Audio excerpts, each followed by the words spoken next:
la pensée africaine aura passé l'essentiel de son temps, ses efforts, depuis au moins le 19e siècle, à réfléchir à une chose.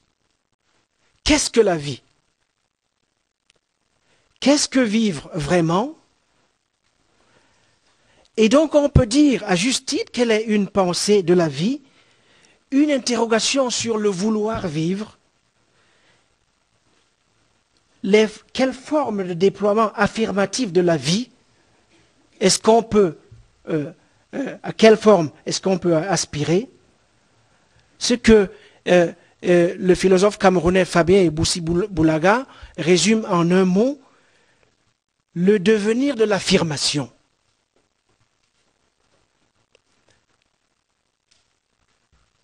Plus récemment encore, si vous étudiez le roman africain des années 90, les années de braise, les années du génocide, les années de la restauration autoritaire, les années des émeutes,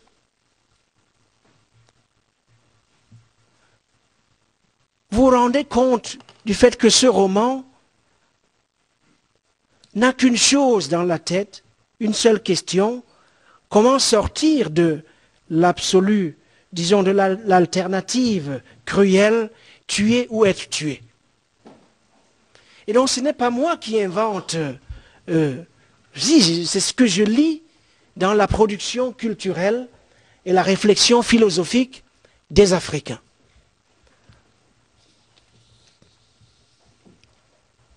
Et donc, comment sortir de cette alternative cruelle en tuer ou être tué?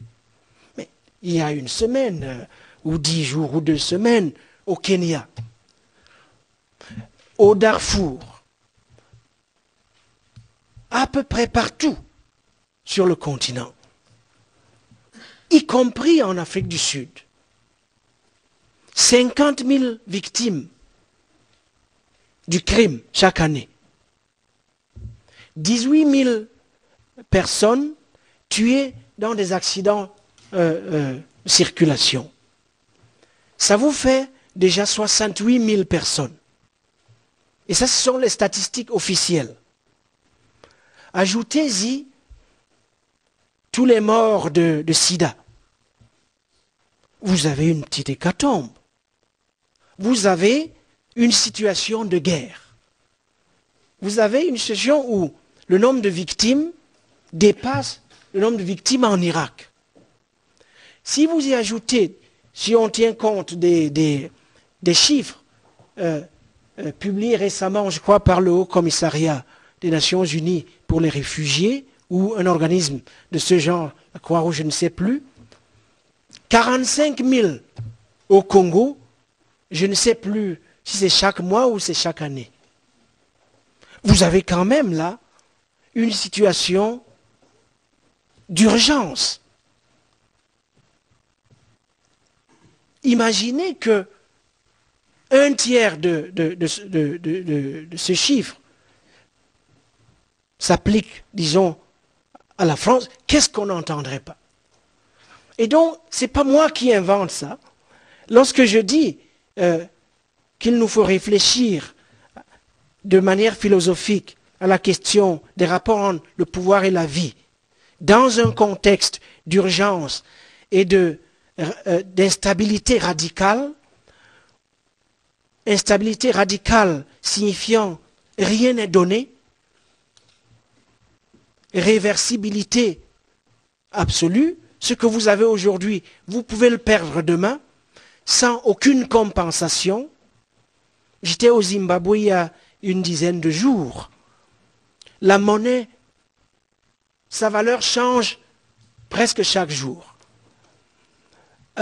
Lorsque on a affaire face à de telles situations, je crois que s'impose comme question névralgique la réflexion sur les rapports entre le pouvoir et la vie, ce que le pouvoir a fait de la vie, et que un seul langage disciplinaire ne peut pas effectivement répondre à cette question, et donc il faut ouvrir les horizons dans la perspective que j'ai évoquée tout à l'heure.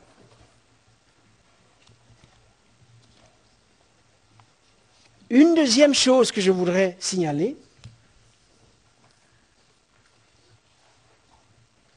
c'est que la question des rapports entre le pouvoir et la vie, elle n'est pas neuve. Ce n'est pas du tout une question neuve.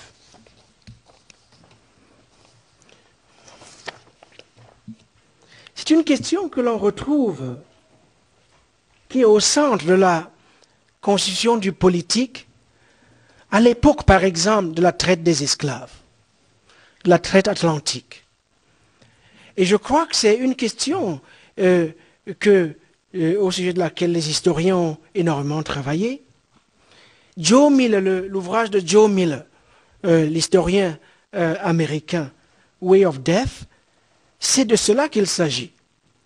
Ou encore des autres historiens qui ont travaillé sur la question de l'esclavage dans le golfe de Guinée. À l'époque, et là je suis en train de réinterpréter à ma manière un ensemble de travaux d'historiens de l'esclavage, à l'époque, la question des rapports entre le pouvoir et la vie pose en même temps celle des rapports entre le pouvoir et le désir de richesse. Dans le sens où le pouvoir est, bien sûr, à l'époque, une somme d'institutions, mais il est surtout un dispositif, je dirais, fantasmatique. Un dispositif fantasmatique qui repose alors sur deux pivots. Le premier, c'est le calcul des besoins, et le deuxième est structuré autour des flux du désir, et entre les deux se trouve la marchandise. Dans les deux cas, la marchandise est soumise à un double usage symbolique et instrumental, mais surtout, elle revêt le caractère d'un lieu imaginaire et elle est un nœud absolument essentiel de toute opération du pouvoir, une sorte de miroir éclatant sur la surface duquel tout vient se refléter. Et la pierre d'angle du dispositif fantasmatique du pouvoir à l'époque de la traite atlantique, c'est l'idée prédominante parmi les élites africaines qu'il n'y a aucune limite à la richesse et à la propriété et donc au désir. C'est cette idée d'un imaginaire sans symbolique qui explique la capacité d'enchantement de la marchandise. Et c'est ce qui explique, par exemple, qu'au moment des premiers contacts entre les marchands européens et les sociétés atlantiques, le pouvoir des biens d'origine européenne à fixer et à structurer les flux du désir l'emportait largement chez les Africains sur l'idée du profit en tant que tel. Ce qui offre, effectivement, donne du pouvoir. Le pouvoir réside dans la capacité de dépenser, dans ce que Bataille appelle la dépense. Nous n'avons pas le temps d'aller, disons, fouiller dans la théorie de Bataille sur la dépense, mais je vous le signale en passant. Je vous signale également, si vous lisez le livre de William Pitts sur le fétiche, en fait, c'est ce qu'il montre. Et donc, si on devait faire l'histoire et l'anthropologie de cette espèce d'utilitarisme que l'on observe dans les sujets de la côte atlantique en particulier, à cette époque, on voit très bien que le rapport entre le pouvoir et la vie s'articule et articulé. Disons, ce qui fait ce lien, c'est toute une métaphysique de la dépense et du sacrifice que l'on retrouve aujourd'hui dans les flambées de violence et les massacres. Luc de Husch, l'anthropologue belge, a également écrit des choses intéressantes à ce sujet dans son livre « Le sacrifice dans les religions africaines » ou plus récemment le roi Congo et les monstres sacrés. Je pourrais revenir là-dessus tout à l'heure si vous le voulez. On pourrait faire la même, disons, une analyse similaire pour la période coloniale. Et la personne, l'auteur, qui s'attaque effectivement au rapport entre pouvoir et vie sous la colonisation, le penseur qui s'y attaque le plus directement, c'est effectivement Fanon. Je voudrais juste dire un ou deux mots au sujet de ce que Fanon nous dit des rapports entre pouvoir et vie à l'époque.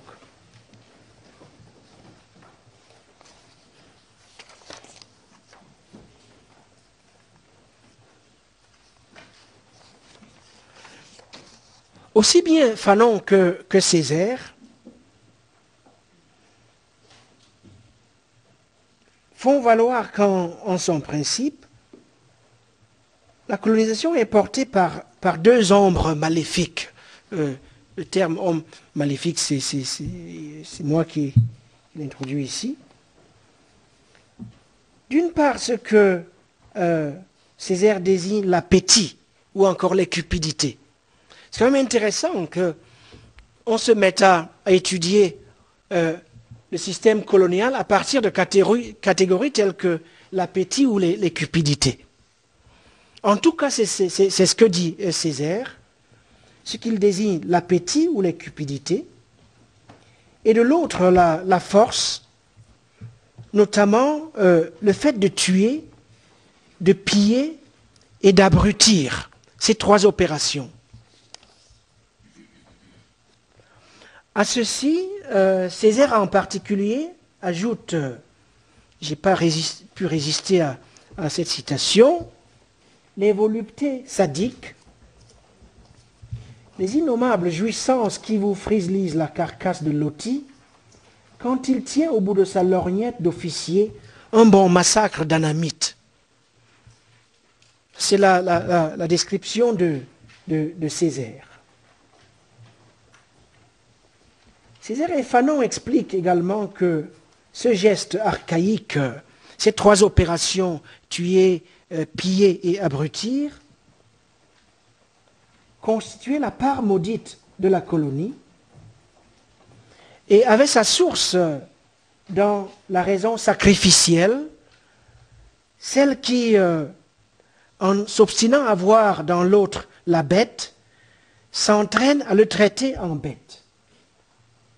Et finalement, je suis en train de citer Césaire toujours, transforme le colon lui-même en bête.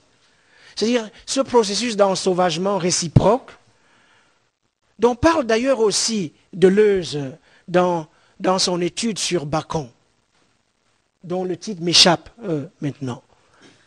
Mais le devenir animal du pouvoir, un pouvoir à tête d'homme, mais dont l'esprit est un esprit chien, esprit porc, esprit ce que vous voulez. Cette thématique de la bête que reprend également Derrida dans ses derniers écrits, se référant cette fois-ci à ce que d'autres ont appelé l'empire.